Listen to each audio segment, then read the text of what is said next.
بسم اللہ الرحمن الرحیم۔ السلام علیکم۔ اشفاق احمد صاحب لکھتے ہیں کہ ایملی جوریجیا ایک فرانسی خاتون تھی جس کا تعلق فرانس کے ملٹری سے تھا۔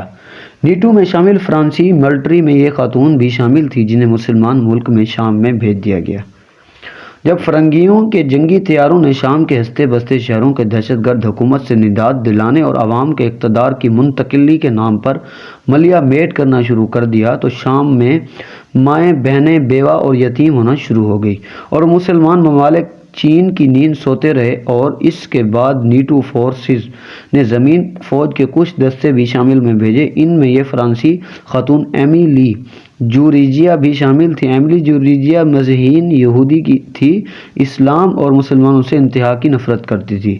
وہ چن چن کر مسلمانوں کے لیے قابل احترام خاص مقامات کو نشانہ بناتی تھی اور ہر رات کو ملک میں شام کی لٹی پٹی نوجوان لڑکیوں کو اپنے ماتحت فوجیوں کی ہوس کا نشانہ بناتی تھی۔ حیرت بات یہ تھی کہ یہ سب کچھ وہ اپنا مذہبی فرائضہ سمجھ کر کرتی تھی۔ اس سے ایسا لگتا تھا کہ مسلمانوں پر کیے گئے ظلم کی وجہ سے مذہب کے اندر اس کا رتبہ بلند ہوگا۔ مسلمانوں پر ظلم و ستم کے پہاڑ توڑے جا رہے ہیں اور اسی دوران ایک بار کسی ریسرچ آپریشن کے دوران وہ اپنی ٹیم کو لیڈ کرتے ہوئے قبرستان سے گزری۔ قبروں کے پاؤں سے رون شروع کر دیا اور ایک قبر پر ایک بوڑھی عورت بیٹھی تھی جس کے 2 بڑے بیٹے اور ان کا ایک شوہر فرنگی افواج کے ہاتھوں شہادت پا چکے تھے، جبکہ اس کی بیٹی کا ہوس کا نشانہ بنانے کی خاطر فرنگی اٹھا کر لے گئے تھے۔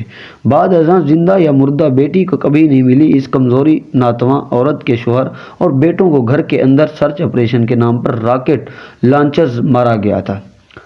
موت اس قدر دردناک تھی کہ 3 جسموں کے ٹکڑے ملا کر بھی ایک مکمل لاش نہیں بن پائی تھی۔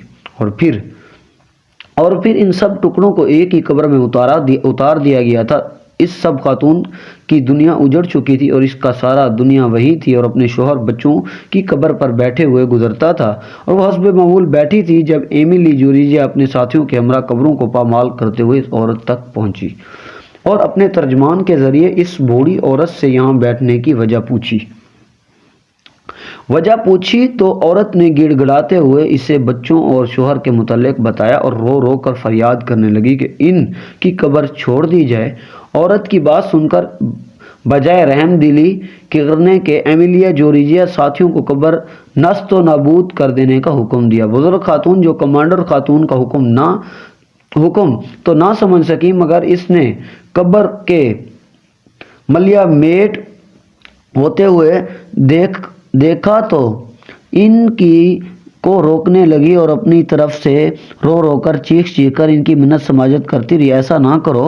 اور اسی دوران بوڑھی عورت کی بات مکمل ہونے سے پہلے ایمیلی جوریجیا اپنے یہاں سپاہیوں کو حکم دے کر عورت کے نازک اعضاء پر گولیاں چلوا دی اور وہ مظلوم عورت یہ کہتے کہتے وہیں مر گئی کہ اے رب العالمین تو ہی مجھے انصاف دے گا، یہاں تیری اس لاچار بندی کی فریاد سننے والا کوئی نہیں۔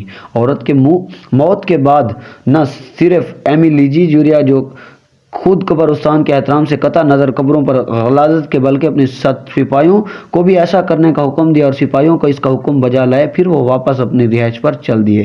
وہاں پہنچ کر شباب اور کباب کی محفل جمی اور پھر سب سونے کو چل دیے، مگر وہ رات سب کے لیے بھاری ثابت ہوئی۔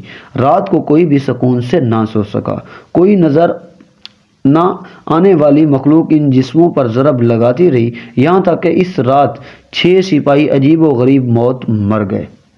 4 کی جسم کی ہڈیاں فریکچر ہو گئی اور 2 کی بینائی جاتی رہی۔ یہ عمل یہاں نہیں رکا اور اے روز ایمیلی جوریجیا کے سپاہی سوتے ہوئے گردن ٹوٹ جانے پر، سر پر آہنی ہتھیار کی چوٹ لگ جانے اور زہر کھا لینے کی وجہ سے مر جاتے۔ جب سونے سے پہلے سب لوگ صحت مند ہوتے تو محض 4 دن کے اندر ہی سپاہیوں نے ایمیلی جوریجیا کے نیچے کام کرنے سے انکار کر دیا اور دوسری طرف جاگتے اور سوتے ہوئے بھی سپاہیوں کا اس قدر اذیت ناک انداز میں مر جانا محکمے کے لیے بھی خطرے کی گھنٹی بجانے لگا اور ایمیلی جوریجیا کے خلاف تحقیقات شروع ہو گئی۔ ایمیلی جوریجیا جو خود اس غیر مرئی طاقت کے نشانے پر تھی، وہ جسمانی اذیت کا شکار تھی۔ کبھی اس کی بدن پر کٹ لگ جاتے تھے، کبھی اس کے مختلف زہریلے کیڑے ڈس لیتے تھے اور کبھی چوٹ پہنچا کر اس کی ہڈی توڑ دی جاتی تھی۔